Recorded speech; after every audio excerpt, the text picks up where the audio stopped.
চিতই পিঠেটা কত সুন্দর হয়েছে দেখুন, কতটা নরম হয়েছে, সফট হয়েছে। চলুন তাহলে চিতই পিঠের রেসিপিটা শুরু করা যাক। এই দেখুন,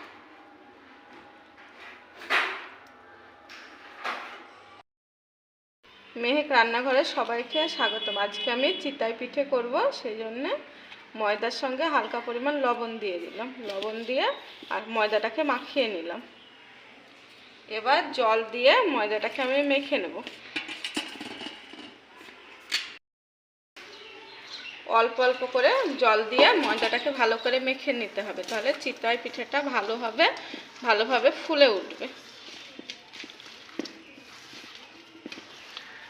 একবারে জল দিয়ে দেবেন না, এইভাবে অল্প অল্প করে জল দিয়ে মেখে নিতে হবে ভালো করে। ময়দাটা আবার ভালো করে মেখে নেওয়া হয়ে গিয়েছে। এই দেখুন, এইভাবে পাতলা করে মেখে নিতে হবে। এবার আমি উনুনটা ধরিয়ে নিলাম, মাটির তাওয়া বসিয়ে দিলাম। এই দেখুন, তাওয়াটা গরম হওয়ার জন্য আমি অপেক্ষা করব।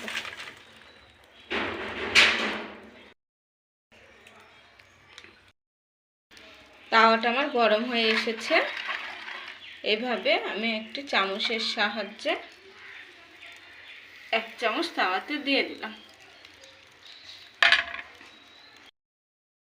একটি ঢাকনার সাহায্যে ঢেকে দিলাম। ঢেকে দেওয়ার পর কিছুক্ষণ পর আমি ঢাকনাটা তুলে দেখব কেমন হয়েছে। এই দেখুন, মাশাআল্লাহ কত সুন্দর ফুলেছে। এবার আমি তুলে ফেলব। দেখুন কতটা সুন্দর লাগছে। ওটা একবার আমি এইভাবে মুছে নেব। মুছে নেওয়ার পর আবারও আমি এই চামচটা 1 চামচ দিয়ে দেব। আপনারা ছোট বড় করতে পারেন আপনাদের মাপ অনুসারে। দিয়ে এইভাবে ঢাকা দিয়ে দেব। আবার কিছুক্ষণ রাখবো ঢাকনাটা, তারপরে চিতই পিঠাটা তুলে নেব। এদিকে আমার চিতই পিঠা হচ্ছে, এদিকে এই চামচের সাহায্যে এইভাবে ময়দাটাকে ফেটিয়ে নেব। যত ফেটানো হবে তত চিতই পিঠাটা ফুলে উঠবে।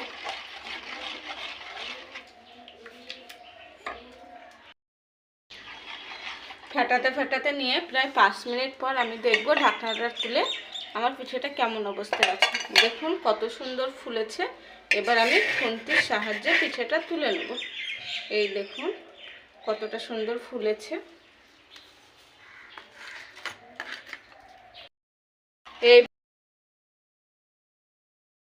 এইভাবে করে আমি একে একে সব পিঠেগুলো দিয়ে দেব। আর এই ঢাকনা দিয়ে ঢেকে দেব। ঢাকনাটা গরম হওয়ার জন্য এর ভিতরে আমি একটি কাঠি ভরে নিয়েছি, তাহলে আমার তুলতে সুবিধা হচ্ছে। আরও আমি একই প্রসেসে ঢাকনাটা তুলে নেব। কিন্তু এবার দেখছি পিঠেটা এখনো আমার হয়নি। এই দেখুন কাঁচা কাঁচা হয়ে আছে, এই জন্য আবার আমি ঢাকনা দিয়ে ঢেকে দিলাম।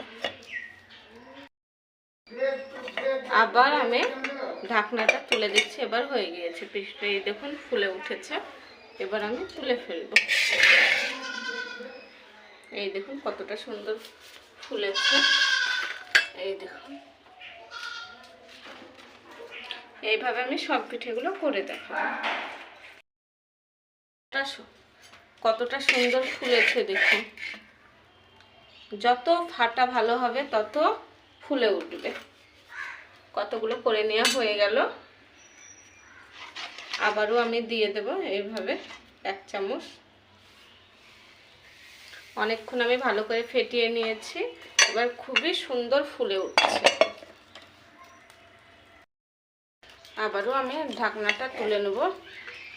দেখুন কতটা সুন্দর ফুলেছে, লুচির মতো ফুলেছে। এই দেখুন,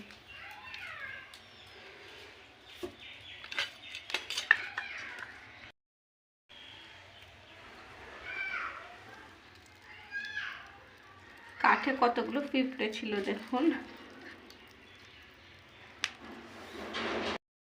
আরও আমি ঢাকনিটা তুলে নেব। এই দেখুন ফুলেছে, দেখুন ফুলেছে দেখুন।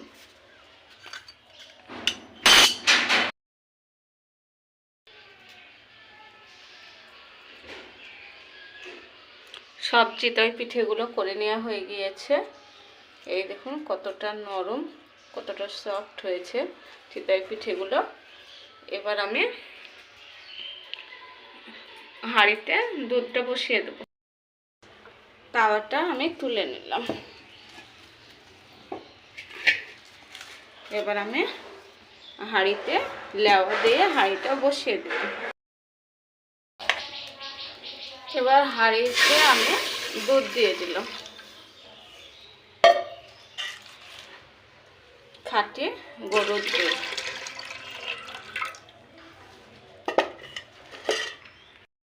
তেজপাতা থেতো করে এলাচ নিয়েছি, দিয়ে দেবো।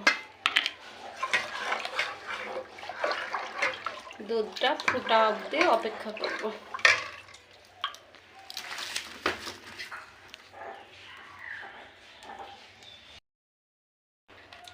দুধটা ফুটতে শুরু করেছে, আমি পরিমাণ মতো চিনি দিয়ে দেবো। আপনারা চাইলে আরও বেশি দিতে পারেন। চিনি দিয়ে আমি কিছুক্ষণ ফুটিয়ে নেব। এই খেজুরের গুড় দিয়ে দেবো।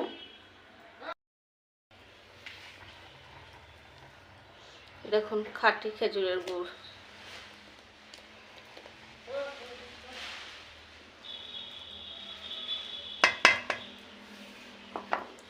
কালারটা চেঞ্জ হয়ে যাবে।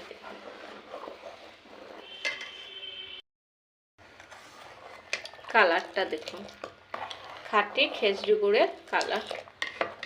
এবার আমি চিতিগুলো একে একে দিয়ে দেবো দুধের মধ্যে। দেখুন ফুলার চিতিগুলো এইভাবে দিয়ে আমি ফুটিয়ে নেব।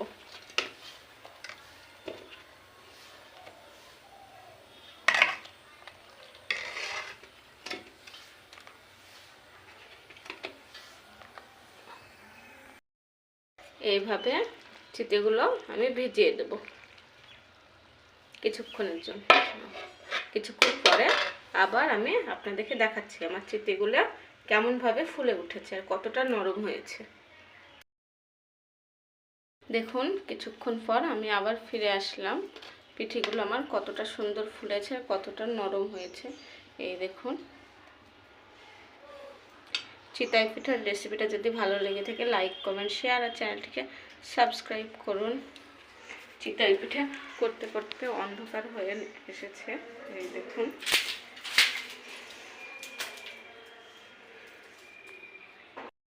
ভিডিওটা যদি ভালো লেগে থাকে লাইক কমেন্ট শেয়ার আর চ্যানেলটিকে সাবস্ক্রাইব করুন।